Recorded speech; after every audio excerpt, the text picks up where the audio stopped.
여러분, 오늘날 우리 기독교 가정의 가장 큰 위기는 뭡니까? 가족 가운데 영적으로 분열되는 거예요. 이걸 마귀가 노리고 있어요. 여러분, 우리가 주일날 이렇게 멀쩡히 온 가족과 함께 예배 드리러 나온다는 것은 하나님의 큰 축복이에요. 어디 비할 수가 없어요. 우리는 이걸 귀중히 여겨야 돼요. 저는 오늘 여러분과 함께 마귀의 큰 도전, 영적 분열, 이런 제목을 가지고 은혜의 말씀을 나누고자 합니다.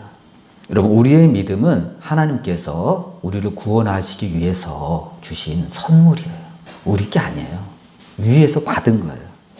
그런데 이 믿음은요, 두 가지로 구별될 수가 있습니다. 첫째는 우리를 구원에 이르게 하는 믿음이에요. 가장 중요해요. 이 믿음 때문에 우리가 예수님을 구세주로 영접하고 구원을 선물로 받았습니다. 그런데 또 하나의 믿음이 있어요. 그게 뭐죠? 이것은 모든 성도가 구원받은 이후에 이 세상과 구별되는, 이 세상과 싸워야 되는 거룩한 삶을 살기 위한 믿음이에요. 이게 굉장히 중요해요. 그런데 이 믿음은요, 세상과 마귀 앞에서 큰 도전과 시련을 겪게 됩니다. 마귀가 그냥 내버려두지 않죠. 우리를 흔들어요. 엄청 흔들어댑니다. 그래서 우리의 신앙은 몹시 흔들리기도 하고 정체되기도 하고 때로는 막 힘을 내서 정신 차려서 상승하기도 하고 또 때로는 한없이 다운되는 그러한 결과를 낳게 됩니다. 여러분, 마귀가 억압하면요, 잠도 못 자요. 늘 눌려서, 늘 걱정, 의심에 눌려서 그거 생각하느냐고 잠을 못 자요. 여러분, 사람이 생각이 많아지면요, 잠이 안 와요. 마귀가 가져다 주는 거예요. 그래서 우리는 이 믿음을 지키기 위해서 지속적으로 마귀와 투쟁을 해야 됩니다. 영적 투쟁이죠. 그래서 오늘을 다루는 믿음은 바로 세상과 구별되는 거룩한 삶을 살기 위한 믿음, 이것에 대해서 여러분과 제가 다루려고 합니다. 그런데 구원받은 성도는요, 마귀가 좀 아까도 얘기했지만 우리의 믿음이 심하게 흔들어대면 나중에는 내가 구원받은 거 맞아? 하나님이 나 사랑하는 거 맞아? 내가 하나님의 자녀 맞아? 이러한 깊은 혼란에 빠지게 됩니다. 여러분만 겪는 게 아니에요. 다 겪어요.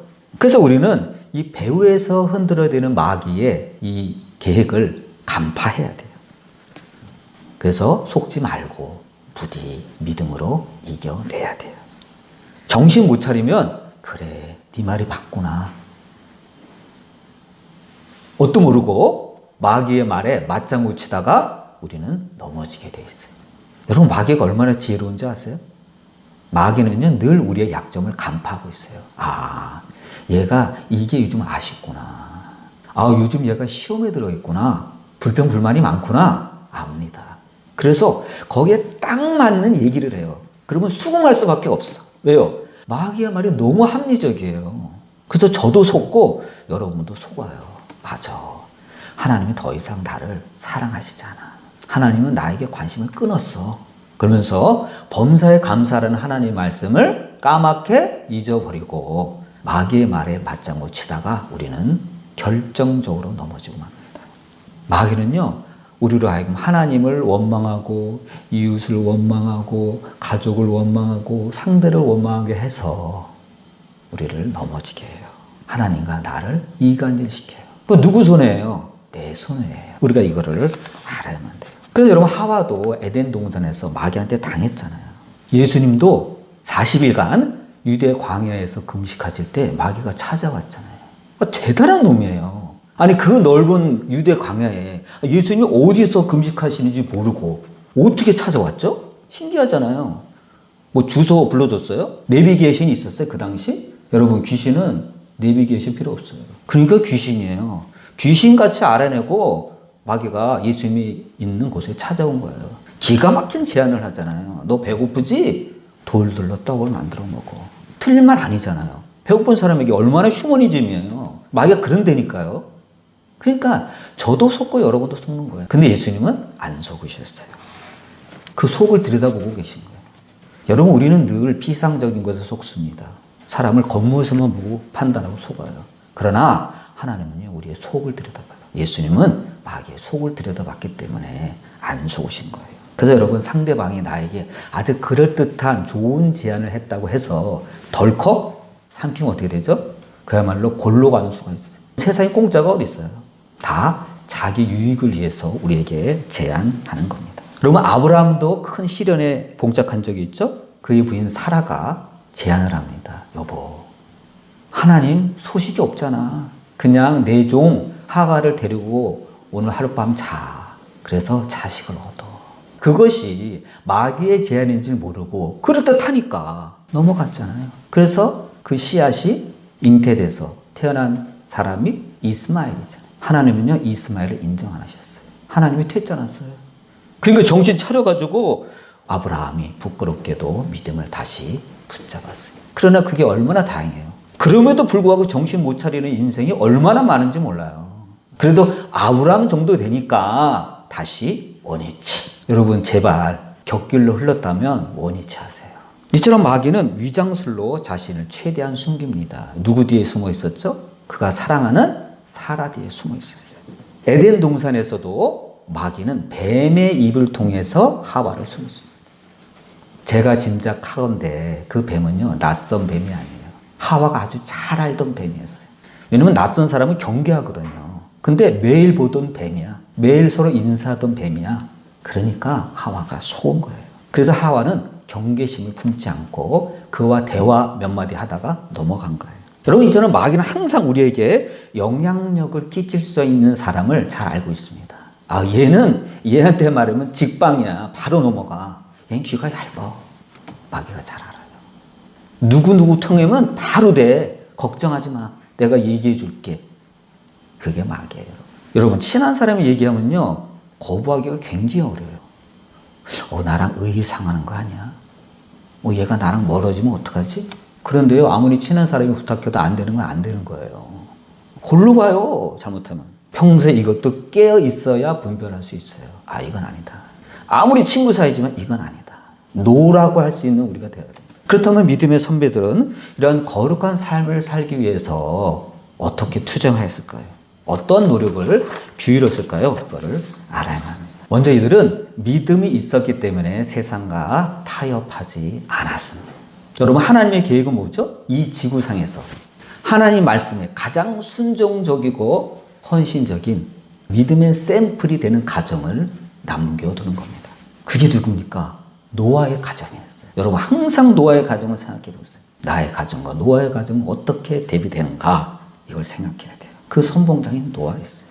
노아는 얼마든지 세상 가운데 안주할 수 있었지만 믿음을 갖고 방주를 만들었습니다.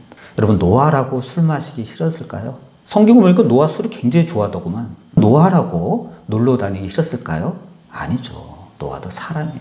그러나 그는 하나님의 말씀에 순종하기 위해서 절제했다는데 우리와 큰 차이점이 있습니다. 여러분, 노아가 가장 잘한 게 뭐죠?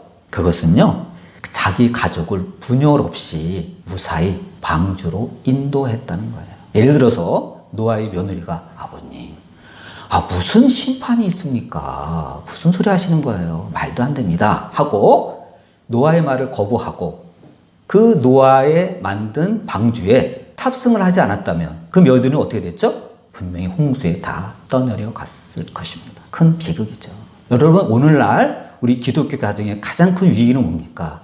가족 가운데 영적으로 분열되는 거예요. 이걸 마귀가 노리고 있어요. 여러분, 우리가 주일날 이렇게 멀쩡히 온 가족과 함께 예배 드리러 나온다는 것은 하나님의 큰 축복이에요. 어디 비할 수가 없어요. 우리는 이걸 귀중히 여겨야 돼요. 그런데 그렇게 되지 못하고 우리가 그런 날이 있었지. 우리가 온 가족이 한 마음으로 하나님 앞에 예배하는 날이 있었지. 그때가 참 좋았어. 그렇게 된다면 이처럼 불행이 어디 있습니까? 그런데 마귀의 계획은요, 옛날부터 아까도 말했지만 이 믿음의 가정을 깨트리기 위해서 그는 광분하고 있습니다. 그래서 신앙이 없는 사람은 어떻게든지 그 가족 가운데 심어 놓으려고 광분하고 있어요. 이삭의 가정도 예외가 아니었죠. 부모 말에 제일 불순종한 사람이 누구죠? 에서예요. 에서는 자유주의자예요. 그는 하나님을 알았던 사람입니다. 그런데 그는 하나님을 믿질 않았어요. 그래서 하나님을 믿지 않는 배우자를 가족으로 끌어들였습니다. 영적으로 그 가정에 분열이 시작됐어요. 여기에 충격을 받은 리브가가 한 말이 있습니다. 성경에 이렇게 써 있어요. 내가 햇사람의 딸들로 말미암아 내 삶이 싫어졌다. 여러분, 이건 아무나 할 수 있는 얘기가 아니에요. 리브가가 하나님을 사랑했기 때문에 그 말을 하는 거예요. 리브가의 꿈은 며느리와 같이 예배드리는 거예요. 그런데 영적으로 안 통하니까 더 이상 살기가 싫다는 거예요. 그래서 야곱을 하나님을 믿는 자기 친정으로 보내버립니다. 안 되겠다.